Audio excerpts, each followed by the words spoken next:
Asoosama gabaabaa aarsaa jaalalaa kutaa ja'affaa. Aadde Alamituunis akka rifachuu taatee yaadaan ergaa xiqqoo liqeeffamtee dhiisin boo'inii burtee koo kana dura si dhosseef yoo abbaa kee kana barte maatii baay'ee diigama jedheen dhiise. Arra garuu sittan hima abbaa kee du'eera hin jiru dheengadda du'e. Ati kanan dura itti waamamni kee maqaa eessuma keetii, amma garuu maqaa abbaa kee isa sirrii waamamuu dandeessa jettee osoo afaanii fixin Burtukaanni eenyu ayyoo koo abbaan koo jettee Aadde Alamituunis deebistee obbo Kumsaadha abbaan kee. Ati arraa kaastee Burtukaana Kumsaa jedhamtee obboleessi kee immoo Ejersaadha jette. Burtukaan waan dubbachuu hin dandeenye. Qaamni ishee dafqaan guutame. Abdiin ishee fuulduraa qabdu dukkanaan marfame.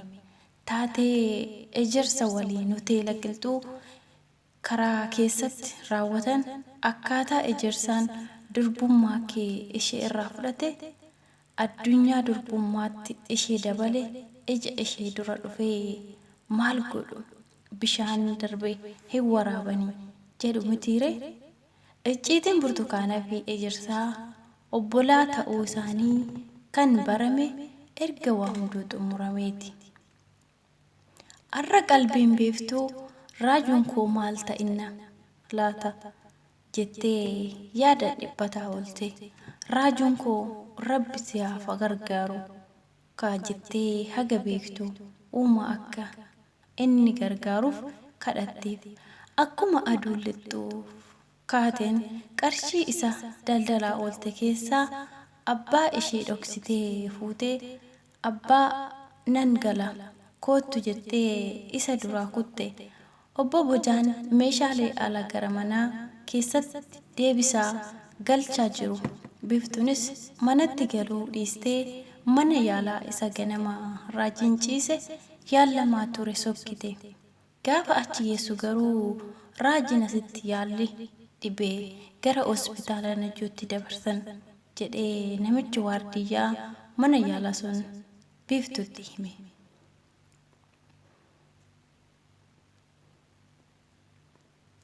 Egaa amalli Biqiltuu nama qarshii qabu faana jiraachuuf filannoo ishee qabdu. Arra abdiisanis waan guduunfatee ture Biqiltuu waliin bash gochuuf deemaa. Akkuma waliin bulan kutaa siree isaanii seenaniin boruu isaa immoo akka fudhatee Jimma deemu barbaadu Biqiltuutti hime. Biqiltuunis itti maramtee tole jette. Gammachuun ibsiteef. Isaanis borumaata isaa Najjootti nagaa dhaamanii gara Jimmaa Abbaa Jifaar akka imala taasisan karoorfatan. Arra Burtukaanni jireenya itti hadhaa'eera. Keessattuu Ejersaan kaleessa jaalallee ishee ture. Isheenis isa waliin ciistee durbummaa ishee isaaf kennitee arra immoo obboleessa ishee ta'uu isaatu godaannisa itti ta'ee jira. Jiraachuu irra du'a ishee filachiisuuf ajaa'iba. Amma Ejersaa fi Burtukaanni jaalallee walii ta'u moo obbolaa walii ta'u laata? Arra Biftuun imimmaan maddii ishee timaatima diimate fakkaatu sanarraa xoob gochaa gara manaatti qajeelte. Isheenis akkuma mana geessin ayyoo dhaqeen ciisaa mataa kiyyatu na dhukkuba irbaata hin nyaadhu narra jettee gara kutaa hirriibaa isheetti sokkite. Biftuunis akkuma kutaa ishee seenteen siree ishee irratti lafaan of dhoofte. Hiq raajuu koo ana dhiistee du'a filatte waadaa akkasii waliif seenne waliin gannu jettee arra nagatte sin qaba osoon jedhu ati anaaf simboo kooti osoon sin jedhu warqeef daayimendii irraa osoo si mararsiifadhu waliin galma keenya osoon sin jedhu osoon hin turin waadaa keenya diigde raajuu wayyoo jettee imimmaan afata siree ishee balleessite. Ijji beeftuu osoo imimmaan cobsuu lafti barii amma hunduu ciree nyaachuuf walitti dacha'ee taa'aa jira. Bunnis daffee manni keessis urgaa'ee oo'ee ciree nyaatamaa jira. Beeftuunis kaleessa laaqana osoo hin nyaatiin galgala immoo osoo hirbaata hin nyaatiin kutaa hirribaa ishii seente. Amma kunoo isheenis aayyoo ishee cinaa teessee ciree nyaachaa jirti. Cireen itti tolee osoo hin taane osuma itti hadhaa'uu gidduma nyaachaa jirti. Kana gidduutti bilbilli obbo Bojaa kilkil jettee iyyite. Obbo Bojaanis kaasanii heloo yaaddessaa jedhe. Yaaddessaanis deebisee gadda tokkotu argame dhageessaniittu jedhee obbo Bojaanis deebisee gadda maali? Amma yoonaa dhaahannaan onnee biiftuu kiw jechuu ka'eera. Dhugaa dubbachuu fi rukuttaan onnee biiftuu rukuttaa dibbee gaafa cidaa hadooyyee reebbamuu sanaan garaagarummaa miti. Guutummaa guutuutti qaamni ishee naasuu weerarameera. Harki ishee ollannaa irra darbee calii ittiin jirbii fo'an fakkaateera. Haga abbaan ishee waan isaa adda baafatutti daqiiqaan tokko turtii waggaa 5 itti ta'e.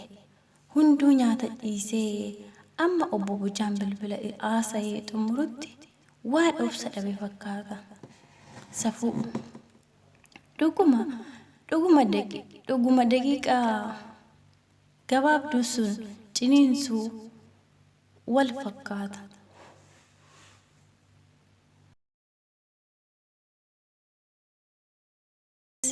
Na eegi ciree nyaadheen dhufaa yaaddessaa jedhee bilbila isaa gurra irratti fudhatee kofoo isaa keessa deebifate. Of amma hunduu waan gaddichaa dhaga'uuf waan jarjara fakkaata. Gurri isaanii maal dhaga'u jettee waan ariifatte fakkaata. Obbo Bojaanis mucaa obbo Dabaloo gaaddisaatu muka irraa kufee du'e jedhee amma dhaahannaan onneen biiftuu rukuttaa isaa qabbanaa dhufe. Keessa isheetti of yaa Rabbii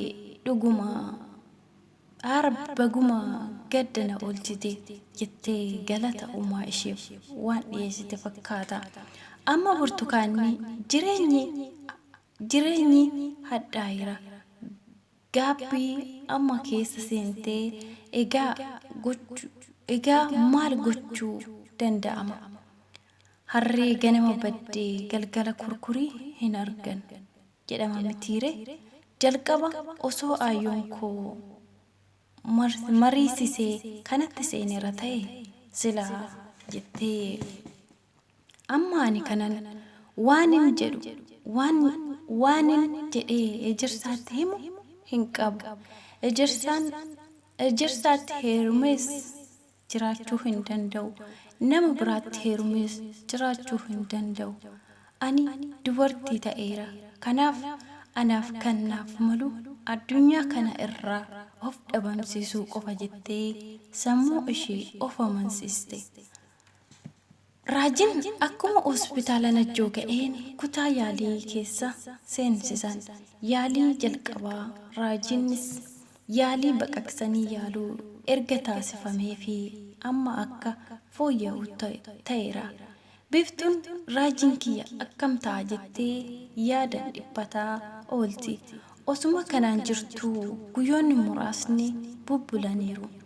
Amma birraan bari'ee manni barnootas banamuuf guyyoonni muraasni hafaniiru. Biiftuunis Ambootti waan barattuuf gara hambootti akka deemtuuf eessumni ishee bilbilaan obbo Bojaa mariisisaa oole. Obbo Bojaanis tole amma mana hin jirtu waan ta'e bal'inaan gaafan galee jedhuuni haadha ishee waliin mari'adheen si barsiisa jedhee bilbila isaa xumuran. Biiftuun erga Raajii waliin wal bartee biyya biraa deemu miti osoo guyyaa guutuu ija ishee isa ilaalaa ooltee ni jaalatti. Kana irraa ka'uun isheen gara Amboo akka hin deemne sammuu ishee amansiisteerti. Amma aduun dhiyeera. Sila hunduu gaafa aduun dhiitu gara manaatti deebi'a. Obbo Bojaanis akkuma mana ga'aniin irbaata nyaatanii xumuranii waa'ee Biiftuu mari'achuu ka'an. Akkuma mari'ataniin Biiftuunis guyyaa itti aanu akka gara Ambootti deemtu murteessan. Biiftuunis ani asumatti barnoota guyyaa itti fufa hin deemu jette. Falmitus abbaan ishee akka deemtu didee murteesse. Biiftuunis imimmaan ishee daangaa hin qabne roobsutti kaate. Abbaan ishees boru gara Amboo akka deemtuuf haala hundumaa mijeesseera. Halkan sun Biiftuuf halkan hamaa, halkan jaalallee ishee Raajuu waliin adda ba'an ture. Biqiltuun erga Abdiisaa waliin gara magaalaa Jimmaa galtee jireenya Abdiisaa keessa jiru akka yeroo afaaniin haasa'amu osoo hin taane fardaa fi lafaa ta'e. Dur Abdiisaan barsiisaa yuunivarsiitii akka ture Biqiltuutti himaa ture. Innis barsiisaa yuunivarsiitii akka ta'e kan Biqiltuutti himes. Kaayyoon